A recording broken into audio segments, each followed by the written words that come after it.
It's time to eat. What are you hungry for? Sit down and get ready to consume an abundance of fantasy football knowledge from Ross Tucker and Joe Dolan. Feed me now.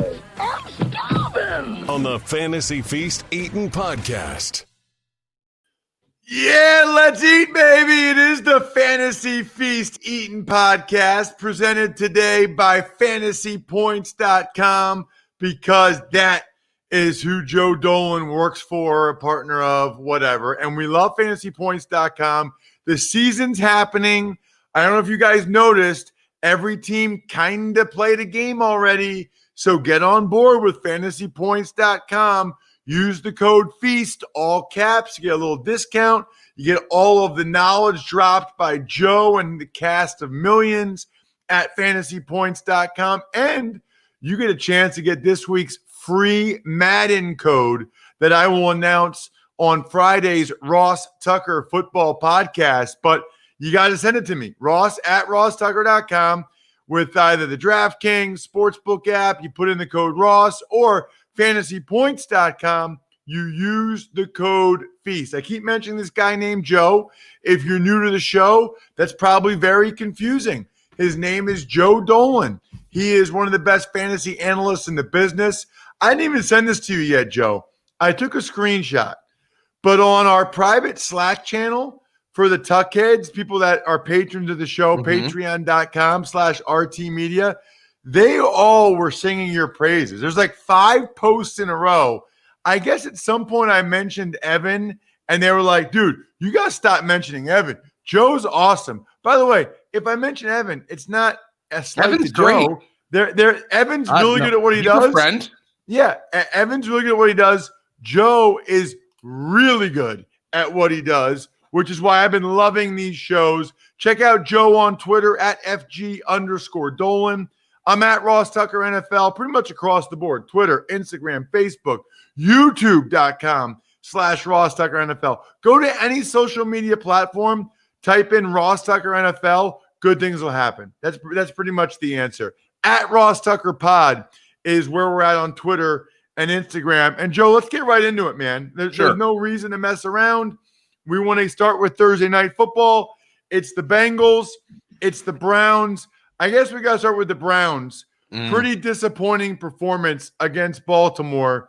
What does that mean for you in terms of Browns? And by the way, the Bengals defense actually looked pretty good against the Chargers. So what does it mean for you for all the various Browns people have in their lineups? So first and foremost, Ross, I just finished kind of doing a read through of some like beat reporters about this game, and I had to take a shower after reading about the Browns. I think you could probably tell if you're watching the YouTube because my face is all flush. It's a little, I guess my shower was a little too hot. But I think one thing we need to point out is that things are never as good or as bad as they seem in week one. And I think when you take the history of Brownsness and you apply it to last week, everybody's just like, oh my God, here we go again. Here we go again. It's going to be a problem. However, I think drawing Baltimore in week one was just the level worst matchup for Cleveland. I understand the concerns with Odell Beckham. I understand the concerns with Baker Mayfield, but I think they're going to have a little bit easier go of it this week. And I think it's going to start with the ground game because Geno Atkins probably isn't going to play with the shoulder injury. The Bengals gave up 155 rushing yards to the Chargers last week. I think they're going to try to start this game with Nick Chubb. He played fewer snaps than Kareem Hunt last week because they were playing from behind, but I think they're going to try to start this game with Nick Chubb, and they're try to run the ball, make things a little bit easier for Baker Mayfield. So I think that's where things are going to start with the Cleveland Browns. Thoughts on receivers, tight ends for Cleveland? Njoku goes to IR. Does that make any difference for you? Well, Jarvis Landry's still dealing with the hip injury.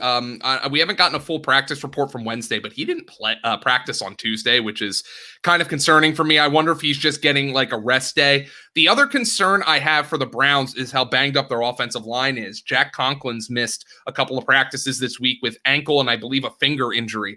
Jedrick Wills, the rookie left tackle out of Alabama, had to get x-rays on his shin. He's been practicing in a limited fashion. So if there's one area where I think the Browns could struggle in this game, it's that one with the offensive line. But again, I just don't think the Bengals, as decent as their offense looked as decent as their defense looked last week, I just don't think I'm going to judge their defense off of one game against Tyrod Taylor and say, whoa, they're better than expected. I think this is still a pretty exploitable matchup. Got it. What about on the other side? Joe Burrow, he missed A.J. Green for a wide open touchdown. Mixon fumbled. Man, the Bengals O-line is rough. And they had a bad matchup against the Chargers, but doesn't get a whole lot easier against the Browns. No, the Browns still can get some pressure. Obviously, you got Myles Garrett and that talented defensive front. Again, the Ravens are the best, one of the 2 or 3 best schemed offenses in the entire NFL. It's a tough matchup for any defense. The one thing I would focus on, kind of a quiet week 1 game by Tyler Boyd against the Chargers. I think they've got a lot easier matchup this week. Chris Harris moving inside for the Chargers. The Browns allowed 191 yards and 2 touchdowns to slot receivers in week 1.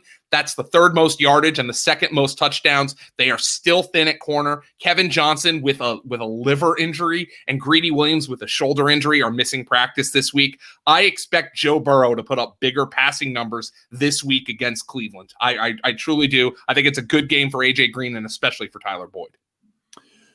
Moving on, let's get to some of these Sunday 1 p.m. games.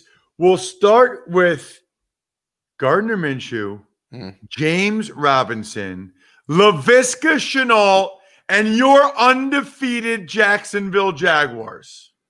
Yeah, they go up against Tennessee here, and Tennessee really kind of limited Denver offensively. Drew Lock had an up-and-down performance. I don't expect, frankly, the Jacksonville to put a whole lot of points on the board in this one, but Gardner Minshew just continues to surprise. He throws 1 incompletion. It looked like he was playing against air, and you made the right decision here, Ross, to focus on Minshew, because I think the guys who I'm really interested in playing in this game are Laviska Shenault on the lower end. I love the way they used him. And of course, DJ Chark. He had kind of a quiet week 1, but he did score a touchdown. They only had to throw 20 passes. Now that was kind of a surprise, I think. I think people, believe me, Survivor pool here, getting eliminated in Survivor pools because they expected this to be a negative game flow. So if you expected that to be a negative game flow, in that game, you're also looking at more pass attempts for Gardner Minshew, more targets for you're looking at more targets for DJ Chark. You're looking at more targets potentially for Laviska Shenault. And another guy who really didn't get a whole lot of run in that game was Chris Thompson, the running back.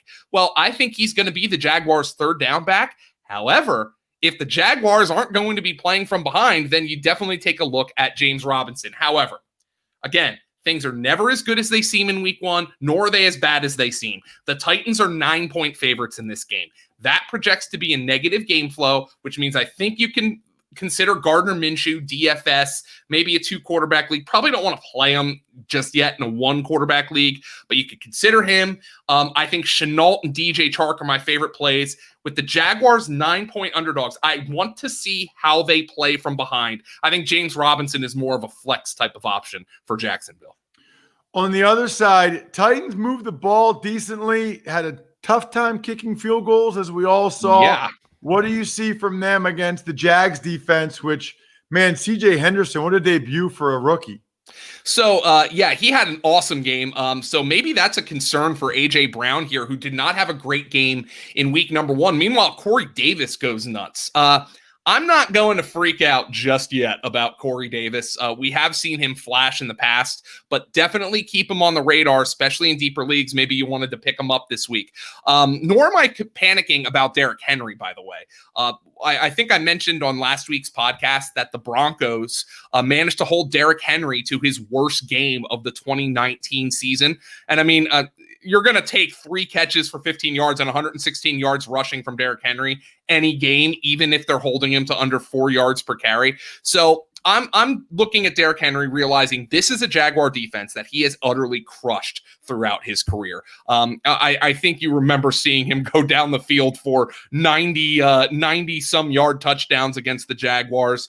Last year, he had a game of 159 yards and 2 touchdowns late in the season. He had that game. Really, his big breakout game was in 2018 against the Jaguars when he ran for 238 yards and 4 touchdowns.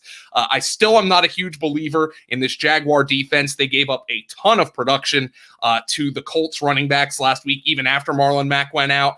I am going to fire up Derrick Henry. I think he's one of my top favorite plays on the entire slate.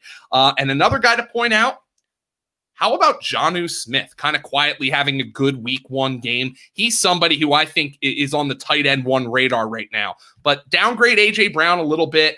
I'm still playing him. Look, C.J. Anderson had a great game, but it was 1 game. So I'm downgrading A.J. Brown a little bit. I'm still watching Corey Davis. I am firing up Derrick Henry, and I think Jonnu Smith is on the tight end 1 radar. Ooh, interesting. All right, let's get to Carolina. Joe. They hung tough. Listen, I don't pretend to be a fantasy football expert, but in every best ball fantasy feast best ball draft we had, I took one Robert Anderson. Okay. You like me? How you like me now? I said there'd be 2 or 3 weeks where he'd catch balls over 100 yards, touchdown. I already got one of them in the bank, Joe. You did it, Ross. I mean, I thought of you immediately when I saw Robbie Anderson score that touchdown, but I got to admit, overall, I was pretty disappointed with the passing game production of the Carolina Panthers. Even in a game when they scored 30 points in that game, I was pretty disappointed in DJ Moore's performance. He had a couple of drops, 4 for 54 receiving. Curtis Samuel is certainly not on the fantasy radar right now. Only 4 targets for Christian McCaffrey utterly stunned me. Nobody's complaining. He scored 2 touchdowns, but I'm still saying Teddy Bridgewater, I thought was going to check it down a lot, got hurt by some drops. Robbie Anderson's now on the radar. You have to consider that. There is one problem though. I think this Bucs defense is good. I think it's really good. And I think that they gave up the 34 to New Orleans, and Brady's performance is going to overshadow how good I think this defense is. Drew Brees, maybe it was physical issues. Maybe it was Michael Thomas being dinged up, but they really, really slowed down that passing game. This is a game where I think you consider Robbie Anderson on the low end. DJ Moore, you're still firing up as a wide receiver too. Hopefully he cleans up those drops, and you're obviously playing McCaffrey. I hope to get more checkdowns to McCaffrey with the Panthers as 7.5-point underdogs against the Tampa Bay Buccaneers. What about Brady on the other side? Yeah. Brady and the Bucs offensively. Mike Evans did end up playing. What did you see from them? The running back rotation. I feel like there's a lot to get to there with the Bucs from a fantasy perspective. This is one reason where I'm saying I probably am not going to panic just yet. Did Brady look old? Yeah, he did. But it was his first game with a new team and a new coach. Take a deep breath. This is a much easier matchup. There's no Marshawn Lattimore to get in Mike Evans' head here. They have Chris Godwin had a solid game. Evans, I think, is a wide receiver 3 at this point, though, because he only caught the 1 pass, and it was the touchdown at the end. But again, no Marshawn Lattimore. This is a much more exploitable Carolina secondary. There is one thing I am watching, though, in this game. What is the Buccaneers' backfield rotation going to be? Ross, you know I'm not a Ronald Jones fan. You know, before a meaningless 11-yard carry on the final play of the game, he had 16 carries for 55 yards. That's under 3 yards per carry. I was not well, it's over 3 yards per carry, but under 4. I was not overly thrilled with his performance. However, he did receive 20 opportunities in this game, 17 carries and 3 targets, and the Buccaneers are 7.5-point favorites. I want to see if Leonard Fournette gets more involved, but you can't play Leonard Fournette after he had 5 carries for 5 yards. Ronald Jones is on the RB2 radar this week. As much as I don't want to say it, you have to look at the projected game flow, and he did outperform Leonard Fournette in week number 1. So there's somebody you consider there, especially for nobody's going to want to play him for DFS, but there's a pretty interesting pathway to success there for Ronald Jones. Chris Godwin, still a hammer wide receiver 1. Mike Evans, I think, is more of a wide receiver 3. Brady, I think he's a low-end quarterback 1. And something else to watch out. The Buccaneers played a lot of 12 personnel. O.J. Howard was clearly the number 2 tight end on this team. I think he played 52% of the snaps to 77% for Rob Gronkowski. He doubled up Gronk in targets 6-3. He had a touchdown. Meanwhile, Cameron Brate played only 7 snaps. This is a 2-man tight end room right now. And keep an eye on OJ Howard. I know he's a talented guy. The Bucs are going to love 12 personnel. Probably not playing him in week number 2, but he's somebody to keep an eye on for the future, especially if the injuries start to creep up on Gronk again. By the way, they should trade Cam Brate. I mean, he would start for some other teams. Like, he's the number 3 tight end there. What about Denver and Pittsburgh? And I wanted to look at Denver and Pittsburgh through the lens of DraftKings and make this our DraftKings segment of the show from a DFS perspective. Benny Snell. He's only 4,500 on DraftKings. James Conner is still 6,800. And I know Mike Tomlin said maybe he'd be able to play. But 4,500 for Benny Snell seems like a steal. I don't care what they say about James Conner. Even before he hurt his ankle, Benny Snell looked better. He had more juice. He's lost 15 pounds. I'm telling you, Benny Snell, Joe, is my value play of the week on DraftKings DFS this week. So here's the thing with Snell. And I think James Conner's injury apparently doesn't appear to be as serious as it could be. Maybe he misses a week or 2. But you also, Ross, you raised the right point. Okay, James Conner's in there. You still have to take into account that Benny Snell looked better than him. And the Steelers are going to want to run the football. And they're going to have an opportunity to do that in this game. Though, keep in mind, Denver did a great job on Derrick Henry. I just don't think this is going to be a very high-scoring game because Pittsburgh's defense is awesome. So Benny Snell is going to be in position to get 20 carries in this game, I think. And he looked like he had a lot of juice. It would be really helpful, though, if the Steelers get David DeCastro back, because Zach Banner, the right tackle, towards ACL. So that offensive line is looking problematic right now for Pittsburgh. But Benny Snell, of the 3 main kind of running backs who were available on the waiver wire this week, and that being Benny Snell, Nyheim Hines, and Malcolm Brown, I thought Benny Snell, Ross, had the best opportunity to kind of develop into a true lead back and be a league-winning type. I think Nyheim Hines has a higher floor. I think Malcolm Brown's going to be part of a rotation. But if you wanted to shoot for the moon and say, this guy's going to be a guy who's going to be in my lineup as an RB2 every week, I thought Benny Snell was that guy on the waiver wire this week. So I'm really interested to see how he performs. However, still concerned about the fact no catches. He had only 1 target, was not a strength of his game. They used Jalen Samuels in that role. If James Conner is injured, are they going to bring Anthony McFarland and activate him? So there's still some questions to work out here, but I agree with you. I project this to be kind of a low-scoring game. Pittsburgh is a 6.5 to 7 point favorite. So I think this is a good opportunity for Benny Snell to get 20 carries. But at this stage, I still think he's somebody who needs a touchdown or magically needs to start catching passes if you're going to if you're going to get really his ceiling performance.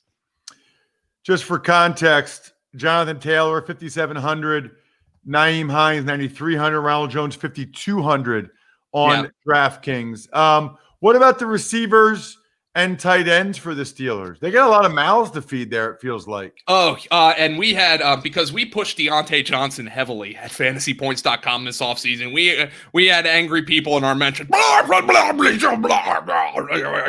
lost a fumble, and James Washington gets the touchdown. Deontay Johnson ends up leading this receiving core in routes, snaps, and targets. He got 10 targets. So I'll take a bad game from Deontay Johnson where he gets 10 targets and has 6 catches for 57 yards. I thought it was a good sign that they kept going to him. But of course, Juju Smith-Schuster's the story. Ben Roethlisberger comes back. He catches all 6 of his targets and scores 2 touchdowns. Juju Smith-Schuster, fire him up as a wide receiver 1 at this stage. I was taking the relative discount of 3 to 4 rounds on Deontay Johnson later. I still think he's a wide receiver 3. Again, he lost the fumble, but he led this Steelers team in snaps, routes, and targets at wide receiver. So I'm still in on him as a wide receiver 3. Ben Roethlisberger, kind of a lower end QB one. That Denver defense, even without Von Miller, it really impressed me. They have good safeties, so I don't think this is a great week for Eric Ebron, who had only 2 targets last week. But Ben Roethlisberger, this Bronco defense did impress me. But at home with that good receiving core, I think you can fire up Ben Roethlisberger as a QB1. In terms of the Broncos, Philip Lindsay looks like he's out. KJ Hamler might practice. Cortland Sutton, we don't know. They're kind of an injury mess at skill. Yeah, so Melvin Gordon, now look, this is obviously injuries coloring my perspective here, and you have to take that into account. But Melvin Gordon, I really wish I hadn't pivoted from him in the 3rd round to James Conner a little too much. Melvin Gordon and Jonathan Taylor were my favorite 3rd round running back picks all off season. I wish I hadn't done that. With Philip Lindsay getting hurt, Melvin Gordon's in a position to be a hammer bell cow back. Here's one problem. Look at what Pittsburgh did to Saquon Barkley last week. And look, Saquon Barkley is a unique running back. He's always going to try to go for the big play, and occasionally that will result in a negative play, but he had 15 carries for 6 yards last week. He caught 6 passes on 9 targets. I think that's where Melvin Gordon's going to have to make his hay, Ross, this week. I think he's going to have to catch passes. He caught 3 of them last week. Let's get to the Rams. These new logos are confusing me. The Rams in Philly taking on the Eagles. I got Cam Akers in our season-long redraft league, Joe. Did I make a grave mistake? No, I think he eventually is going to take over this backfield, and I love that the Rams kept going to him. Malcolm Brown outplayed him, though. I mean, let's be honest. It's not a great matchup for either of them, though. I think we'll talk about the Eagles debacle last week, but I think lost in all that is that their defense was really good. Washington scored 27 points. Every time Washington scored a point, it was on a short field. Their drive started in Eagle territory every single time they scored a point in that game. So keep that in mind. The Rams, I think, have a much better offense. But I think that Malcolm Brown and Cam Akers, probably both on the RB3 radar. I trust that Philly run defense. Rams receivers. I think you have to play Woods and Kupp. I don't know if Darius Slay is going to shadow in this game because the Rams really do so much with Robert Woods. I think it's probably going to be a matchup thing. Woods had an awesome game. They get him the ball in the run game. I prefer him at this stage to Cooper Kupp. This was kind of a continuation of the end of the season last year when Woods was consistently out-targeting Cooper Kupp. Kupp had a fine game, 4 for 40 on 5 targets, but I think Robert Woods is the guy to have here in this range. And I think Jared Goff, he's kind of a QB too. Again, I was impressed with Philly's defensive performance, but it was completely overshadowed by the woeful offensive performance. For the Eagles, it looks like, we record this at noon on Wednesdays. Right. Adam Schefter says Miles Sanders on track to play. And so is Lane Johnson. And Ross, I'm gonna butter you up here a little bit. I can't imagine that an offensive line, one single offensive lineman is this important. I'm sure you're gonna disagree with me. But did you see the stat that the Eagles under Doug Peterson are 36-17 when Lane Johnson plays and 6-12 when he doesn't? Can one lineman be that important? I did not see that stat. That's really interesting. I don't think one lineman can be that important. But there's clearly a factor there. Lane is very good, and it is clearly a factor. It's really interesting. I love to see like the scores of those games and who they played for a little more context, but that is interesting. And by the way, Wentz's numbers plummet when Lane Johnson is not in the game. Now, you also have to take into account there was the 6-game suspension for Lane Johnson in Wentz's rookie season when he wasn't putting up big numbers anyway. So take that into account as well when you're talking about Lane Johnson. But he's clearly important. Wentz was sacked a career high 8 times. And frankly, I think it was the worst performance of Doug Peterson as the Eagles head coach. It was like the Eagles are like, hey, we finally got this speed at receiver. So F it, boys. We are going deep. And Wentz has the entire team front in his lap all game. Some of the sacks were on Wentz. He made some bad decisions. I think it was interesting that Greg Cosell pointed out, I was listening to him talk to our mutual friend, Fran Duffy, and he said he thought the second interception Wentz threw was actually on John Hightower, the rookie receiver. But Peterson's throwing comeback routes, a precise timing hitch comeback, whatever you want to call it, and both Wentz interceptions were on comeback routes to rookie wide receivers. And I'm like, one was intended for Rager, the other was intended for Hightower. So I'm looking at this like, okay, so this is a precise timing route, well played by the defense, not taking anything away from them, with guys who haven't had real game time bullets flying at them. Thought it was bad game plan. I think they need to get Wentz on the move more. I am anticipating, Ross, the Eagle offense bounces back this week. I have a funny feeling this line, I think the Eagles opened as 2.5-point favorites. The Rams are getting hammered right now. I think it's down to 1. I talked to my guy, Tom Brawley at Fantasy Points about this. I have a funny feeling the Eagles win this game. It's just, they're coming back home. They're going to be able to see everything that went wrong. They're going to get Miles Sanders and Lane Johnson back. Rams are going west to east. I think it's a bounce back spot for the Eagle offense.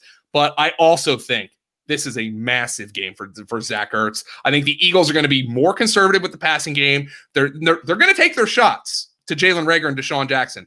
But I think this is a game to go back to your strengths, move the chains, don't let Wentz get killed, bring Wentz back to basics. And I think the Eagles are going to try to approach this methodically. Another game we need to talk about, Niners at the Jets. Niners, another team with a lot of injuries right now. Yeah, they are getting really bit by the injury bug. And obviously the key one you have to watch is George Kittle. He's going to be up in the air after the hyperextended knee. So be mindful of George Kittle in this game. He played almost every snap last week, but just be mindful.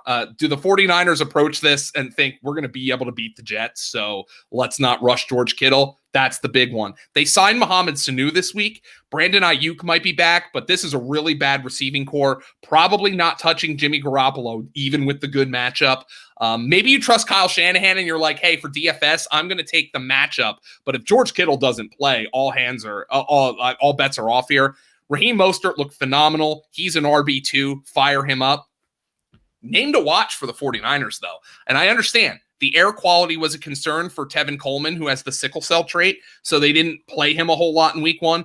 But I was pretty impressed, Ross, with Jerick McKinnon, who had 3 carries for 24 yards. He caught a touchdown pass. He had 8 opportunities. They worked him into that game. He had 44 yards from scrimmage and a touchdown.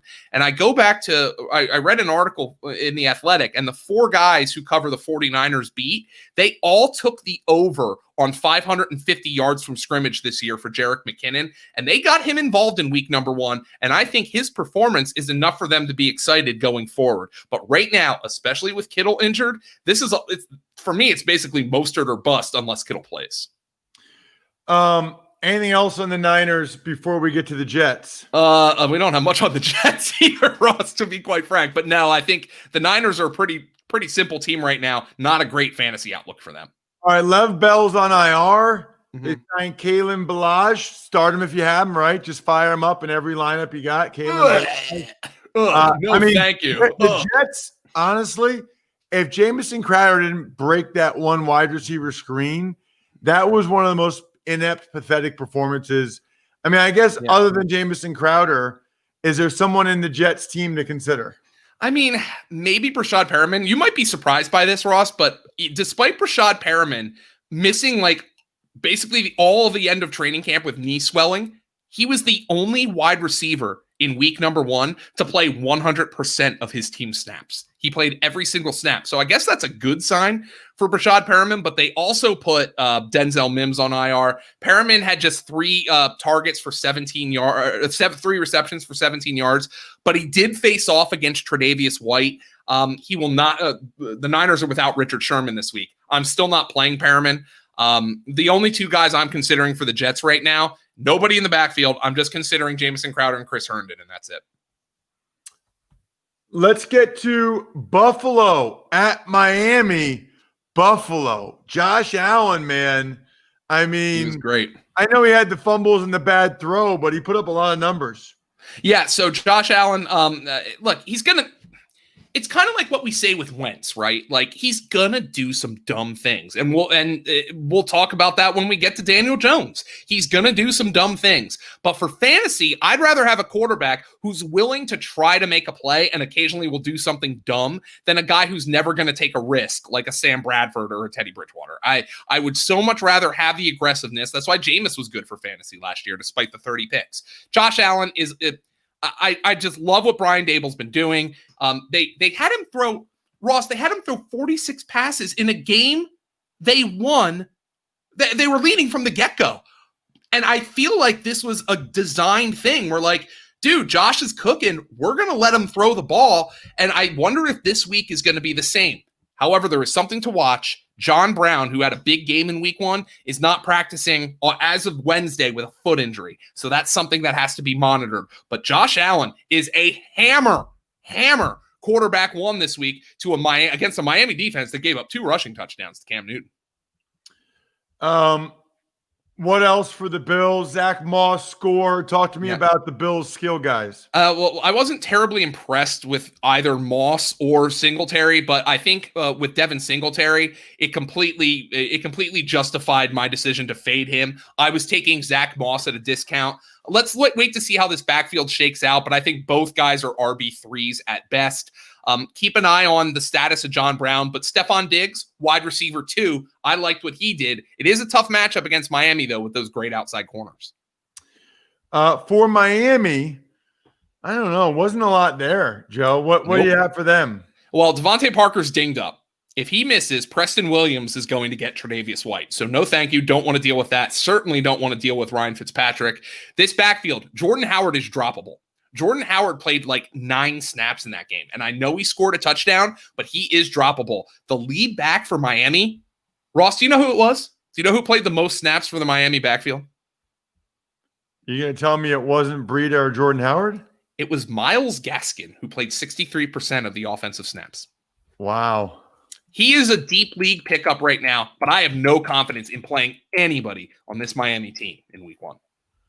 All right, let's get to excuse me. Let's get to Minnesota at Indy. Minnesota put up some numbers. Kirk Cousins throwing around a little bit. What do you have on the Vikings? That was an embarrassing performance defensively by both of these teams. Minnesota against Green Bay and Indy against Jacksonville. For Minnesota, they're a narrow fantasy team right now. There are really only 3 guys you can consider. You can consider Cousins, but Minnesota didn't, even despite that game putting up 77 total points, Cousins threw only 25 passes in that game to 44 for Aaron Rodgers. You're obviously playing Dalvin Cook. You are obviously playing Adam Thielen. I think Thielen's got a shot to lead the NFL in targets. Nothing about that game in week 1 changed my mind, with the exception of Kirk Cousins' low passing volume. And everybody else I'm watching here. Justin Jefferson was a non-factor in week 1. Disappointing for me, Irv Smith was a non-factor in week 1. He had just 1 target. So let's just watch everybody else. Cousins you can consider maybe for DFS, but you're definitely playing Dalvin Cook and Adam Thielen. On the other side, the Colts, Marlon Mack, done for the year. Yep. Torn Achilles. We were talking about Nyheim Hines and Jonathan Taylor earlier. What's the right way to go there? Well, I think Jonathan Taylor is a league winner. I think his talent was on display, and surprisingly, with the 6 catches for 67 yards. So that was the big surprise for me. Minnesota, here's a player, Ross, for you, and here's a little tidbit. Minnesota gave up 3 receiving touchdowns to slot receivers last week.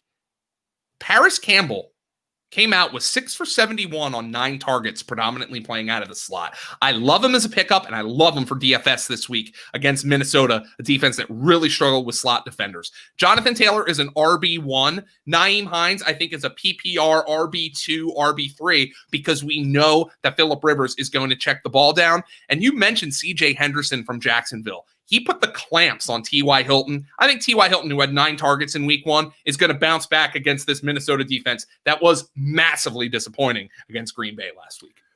Detroit is in Green Bay. Detroit, I don't know if they're going to have Kenny Golladay back or not. Obviously, a disgraceful choke job at the end from a team standpoint. What about a fantasy stop? I wonder. I'm a little worried about DeAndre Swift, man. That was That was rough. I hope he bounces back. Yeah, his team rallied around him, but here's the problem with Adrian Peterson. Adrian Peterson still looks like he can play at a super high level. However, he does not have high volume kind of calorie rich fantasy touches. I know he caught 3 passes, but when Adrian Peterson looks good, coaches love him. Coaches just love Adrian Peterson. He's going to continue to get targets. He's going to carries. So DeAndre Swift is already climbing uphill. Kerryon Johnson is dead. I mean, 7 carries for 14 yards. I am not worried about Kerryon Johnson when it comes to DeAndre Swift. I just hope the Lions let him gain his confidence back. Apparently, Adrian Peterson pulled him aside, said, dude, like it happens. Like, don't worry about it. Adrian Peterson knows that. I mean, he lost a fumble in the NFC Championship game. So he has come back from that. So I thought that was a good sign, but I don't think you can play DeAndre Swift right now. Anything else on the Lions before we get to the Packers? Well, I mean, I think Marvin Jones, keep an eye on Galladay. Hamstrings really, really worry me. One thing you have to watch for Detroit, even though you can't play him right now, is Quintez Cephas led the rookie receiver out of Wisconsin, led the team with 10 targets. He caught only 3 of them, but he led the team with 10 targets. So that's a name to watch on your deeper leagues. And a guy who I think could be a veritable league winner is tight end TJ Hawkinson. 5 catches for 56 yards and a touchdown on 5 targets. He is Mr. Week 1. He had a big Week 1 last year and then really didn't do anything, but injuries had a big part of that. I think TJ Hawkinson is going to become a favorite for Matthew Stafford. What about the Packers? Aaron Rodgers was on fire. I don't know how the Vikings let Devontae Adams carve him up. We know about those guys. What about the running backs and guys like MVS? Yeah, so Rodgers, by the way, I had him as a player to avoid this year. I discounted the middle finger he'd want to raise at the organization for drafting Jordan Love, though. He was awesome in week number 1. So Aaron Jones, like you fire him up. His snap shares are disappointing. Even with A.J. Dillon playing only like 6 snaps, Jones still didn't play 55% of the offensive snaps. They really got Jamal Williams involved, so that was disappointing. But you have to play Aaron Jones. I mean, you just have to at this stage.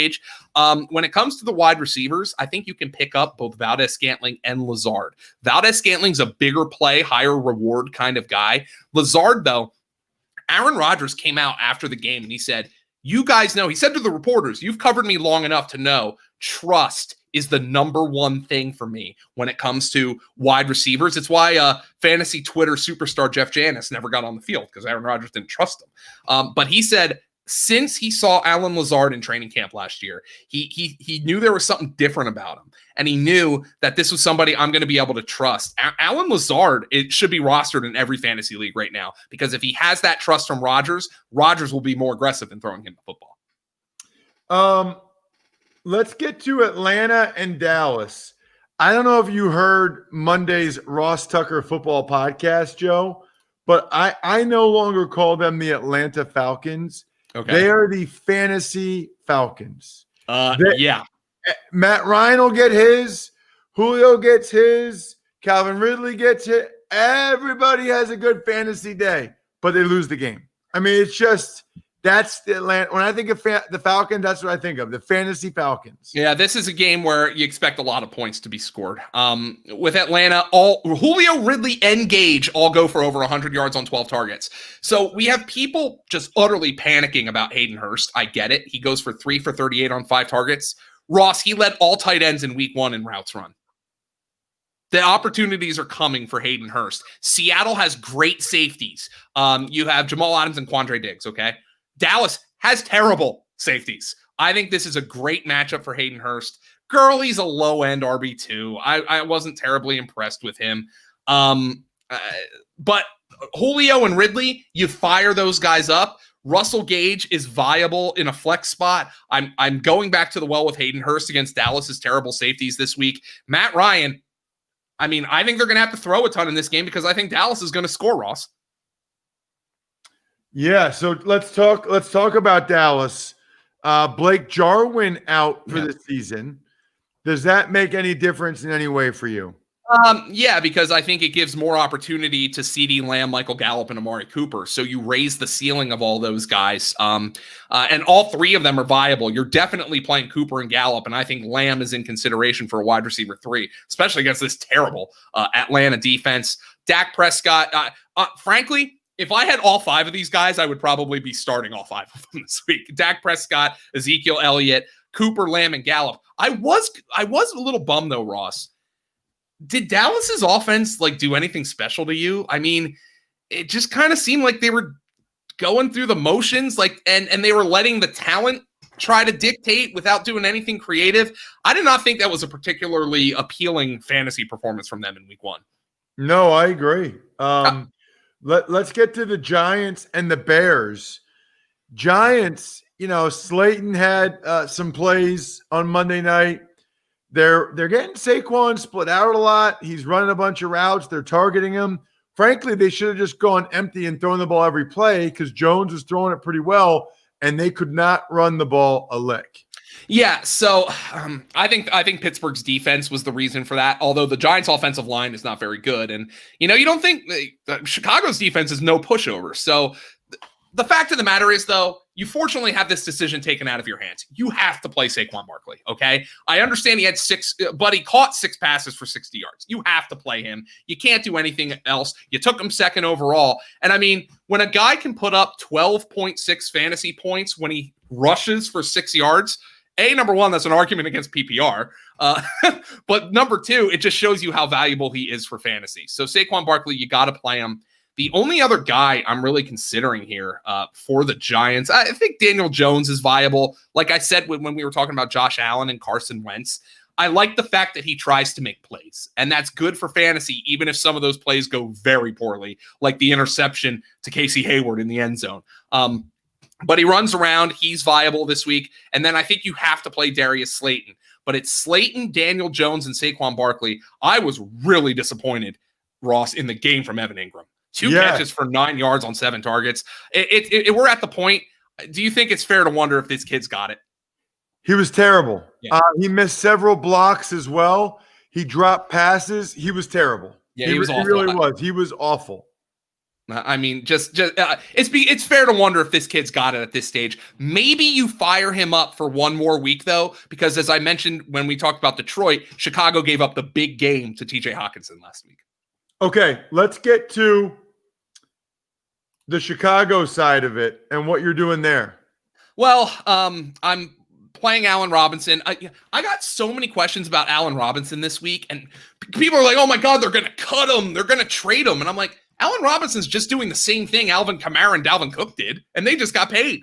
And I understand maybe you don't think Chicago's front office is particularly good, but Allen Robinson is in your lineups this week. I think Anthony Miller, though his routes and snaps were down, is a viable player out of the slot. We saw what Juju Smith-Schuster did. And in a close game, I think David Montgomery is viable. Montgomery didn't do anything special, but I was encouraged to see him average basically 5 yards per carry. He caught a pass on 3 targets. I think he's viable this week. I was disappointed, though, in Tariq Cohen's role. Just 2 catches for 6 yards. If he's not catching passes, he's useless for fantasy.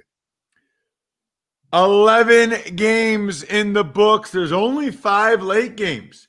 There's, 3 late games, a Sunday nighter and a Monday nighter. That is what we will hit in part 2 of the Fantasy Feast podcast this week, which you can check out on these exact same podcast apps or youtube.com/Ross Tucker NFL. Shortly after midnight, it'll be there. Joe and I will record it now. I'm stuffed. I got a little bit of room for dessert. I think we're done here. Thanks for listening to the Fantasy Feast podcast. Make sure to also subscribe to the Ross Tucker Football Podcast, Even Money, Business of Sports, and the College Draft. All available at Apple Podcasts, rosstucker.com, or wherever podcasts can be found.